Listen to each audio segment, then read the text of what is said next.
Basically তাদের পায়ের নিচে মাটি নেই। হ্যাঁ, ভারতের বিরুদ্ধে তারা কি বলছে শুরুতে, ইলিশ পাঠাবো না, পাঠাইছে কিন্তু।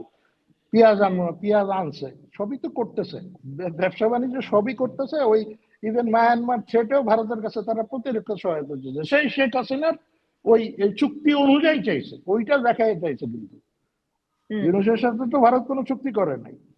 ভারত বাংলাদেশের যেই চুক্তিগুলো আছে ওইটা কিন্তু এখনো তো বহাল তো। এই সরকার ওই ওই ওই চুক্তিতে প্রোটেকশন নিতেছে কিন্তু ভারতের কাছ থেকে, মানে প্রোটেকশন চাইতেছে। তো এই ভারতের ব্যাপারটা একটা জুজু ছাড়া কিছু না, কিন্তু এটাকে তারা ব্যবহার করতেছে আসলে মানুষের দৃষ্টি তাদের মূল অবস্থা থেকে সরানোর জন্য। তারা যে ব্যর্থ বেসিক্যালি, বিশেষ করে এতগুলা গার্মেন্টস বন্ধ, কতগুলো শ্রমিক বেকার, এরা কি করবে?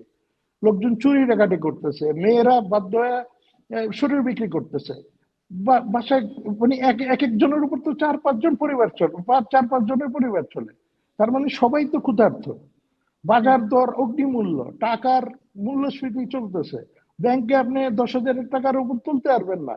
তো সবখানে আপনি এইগুলো থেকে দৃষ্টি ফেরাইতে তার কি করতেছে, আওয়ামী লীগ চুরি করছে বা এরে মারো ওরে ধরো, হ্যাঁ ইন্ডিয়া খারাপ, এগুলো বইলে একটা মানে আস্ফালন দিয়া মানুষের দৃষ্টি শক্তি সরানো। তারা কিন্তু বলতেছে না আমরা 100 দিন বা 110 দিনে আমরা বহুত কিছু করে ফেলাইছি।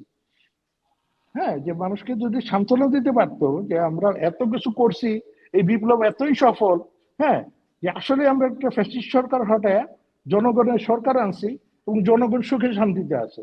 কই, যে লাল ডিপি বলারা তারাই তো এখন কাটতেছে, তাই না? যারা এই লাল প্রোফাইল পিক দিছিল তারাই তো এখন কাটতেছে।